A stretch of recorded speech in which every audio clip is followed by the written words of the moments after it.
It's a red card! You don't see where the goalkeeper is.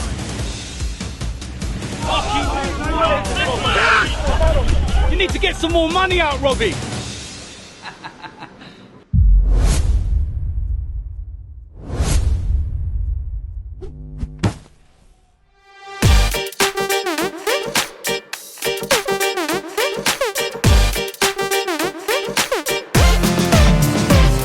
Hello boys and girls, and welcome to my preview of Arsenal against Manchester City. This is going to be a very, very tough game. Despite the fact that Manchester City, they've had a indifferent, campaign so far, shall we say. They're defending champions, but they have lost games. Last time out against Manchester United, they lost that as well. And I know that Manchester United were hanging on at the end of the game, but for 85 minutes, they've done a number on Man City. And you've got to say fair play to them. But my issue is, whenever Manchester City have lost this season, the following game, they've gone and slapped who they faced. It's like they've woke up from the errors that they made the previous time out. And you know that Pep Guardiola is going to have Manchester City fired up for this game. You know that they're going to be on it for 90 minutes. Liverpool went and won today, so the gap at the top is huge. I don't think Man City are even going to catch that. But they have to keep winning just in case Liverpool go for a blip in the season and start losing a few games. It's as simple as that, really. A few little subplots as well. Of course, there's the Mikel Arteta situation. Will he be the next Arsenal manager? A lot of people are saying he could well be. This may well be his last time in the dugout for Manchester City before he switches to the dugout of Arsenal. I'm not too sure on it though. I hear that he was one of the leading candidates before Emery, but only time will tell, and we'll have to wait and see. Manchester City, they're suffering from a few injuries as well. Laporte is a big one. Stones is out, Aguero's out, but look at the size of their squad. Look at the players they've got.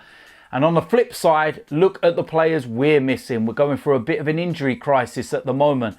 We've been sitting there waiting so long for our fullbacks to come back, and then we lose them both again. No Bellerin, although his is short term, and no Kieran Tierney.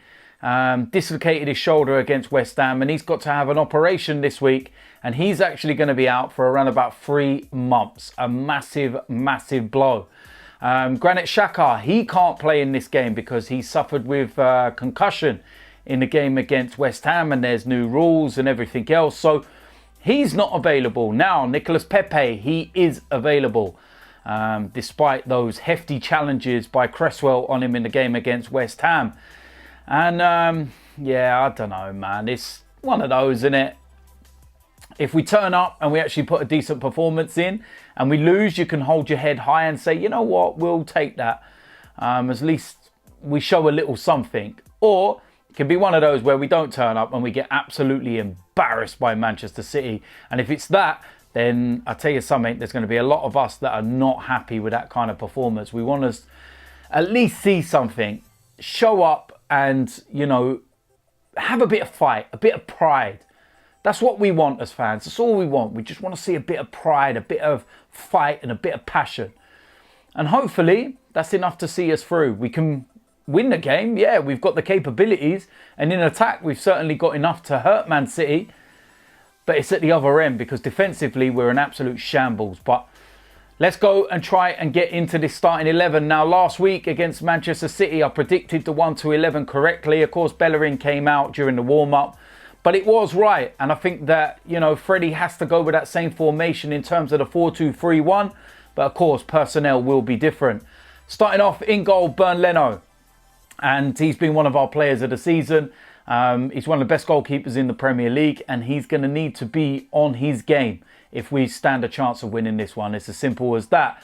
In defence, oh my word, this is where we have got some decisions to make. And where?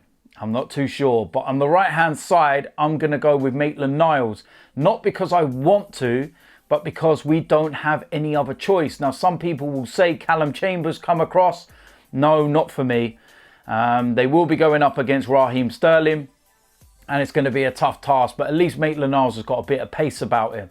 And you'll see why I've not put Callum Chambers on that right-hand side. So I'm going to go with Maitland-Niles. On the left-hand side, I'm going to go with Kolasinac, and he is our only first choice left-back. And it's going to be strange if, you know, how we manage him and how we deal with things at the moment, given the fact that Tierney's out for 3 months.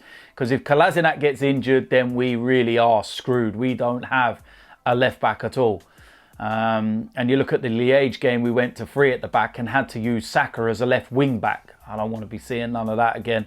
But for this one, yeah, Kolasinac's not done bad over the last couple of weeks. So hopefully he can continue with that kind of, you know, performances. But we'll wait and see. Now, in the centre of defence, first of all, I'm going to go with Sokratis.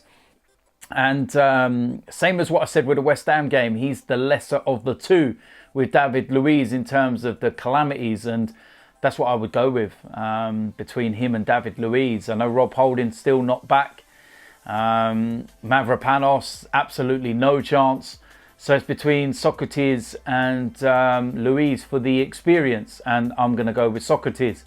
Alongside him, I'm going to go with Callum Chambers, and yeah, I thought they'd done all right against West Ham. There wasn't too many problems. And yeah, I would rather them there. I don't want to see David Luiz starting. It's as simple as that. And this is why I'm putting Callum Chambers there and not in at right back, as you can see. So that's what I'm going to go with. Now, the two that sit in front, first of all, Lucas Torreira, one of the best players, if not man of the match against West Ham. He was absolutely superb. And he is going to have to perform to the maximum of his capabilities. It's as simple as that. He needs to protect and shield that back four. And I think it might be a little bit more difficult without Granit Xhaka there.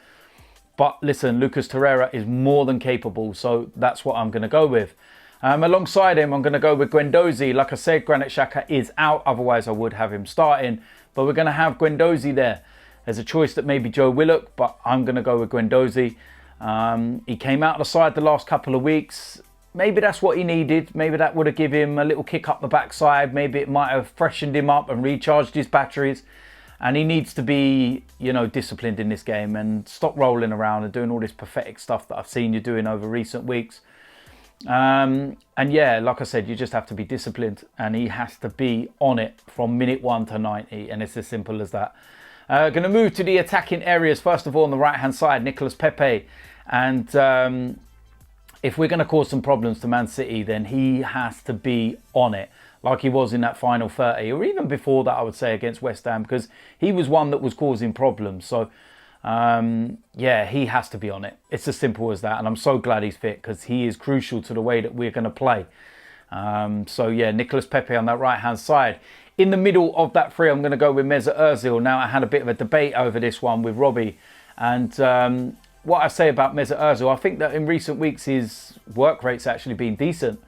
And that in home games against the big side, he has actually turned up in a few of those games. You think of the Manchester United game where we won 3-0, the Chelsea game we won 3-0, the 3-3 against Liverpool. Those are all games that Ozil did turn up in. So I'm hoping he does turn up for this one. It's a big game and we need him to. So we'll see what happens with that one. Now, on the left-hand side of that three, I'm going to go with Martinelli. Feel that he deserves to keep his place. It's as simple as that. I think you kind of got an idea that he may start this game with the fact he was on the bench for the Europa League game. But the problems that he caused against West Ham, I'd love to see him up against a proper side in Man City and see what he can do, because I think that he can cause anyone problems. So that's what I would go with, and that's Martinelli. Up front as the main striker, Pierre-Emerick Aubameyang. And listen, this guy can cause any defence, any kind of problems. And I'm going to go with that attacking three that scored the goals against West Ham for this one. They deserve to be honest with you. And yeah, Aubameyang's going to have to be on it, and he's going to have his shooting boots on, because any chances that come his way, he's going to have to finish them. It's as simple as that. So there we go. That is it. That is the preview. That is the predicted 1-11 for the game against Manchester City. It's going to be a very, very tough game. Trust me. And we can't be turning up for just 30 minutes here and there or whatever. We play like we did in the opening half against West Ham, or, you know, that opening 20 minutes or so against Liège in the second half. Man City will bury us. It's as simple as that. But if we play on the front foot and we go into the game without any fear and kind of use the same game plan that Manchester United did, where they took the game to them and tried to expose their vulnerabilities, then it's all there for the taking. And I think we can go and get a victory. But only time will tell. We've got to start as we mean to go on. We can't keep turning up in the last 30 minutes or so. We've got to start from minute one. That's all I can say. If we don't start like that, then we'll lose the game. If we do, then we will win. And that's my opinion on that. So there we go. Like I said, if you're new around here, hit the subscribe button, smash a like on this video. There's going to be a player ratings after the game. And then next week, keep an eye, because Blood Brothers episode 3 is DTFC against United Stand. Myself against Mark Goldbridge and Rants. It's been a long time coming and I can't wait for this episode to come out. I can't wait for you guys to see it because we put a lot of work into it. And yeah, I'm really enjoying it. So keep an eye out for that one. And yeah, we'll wait and see what happens in the game against Manchester City. So until then, I'll see you a lot soon. I'm out of here.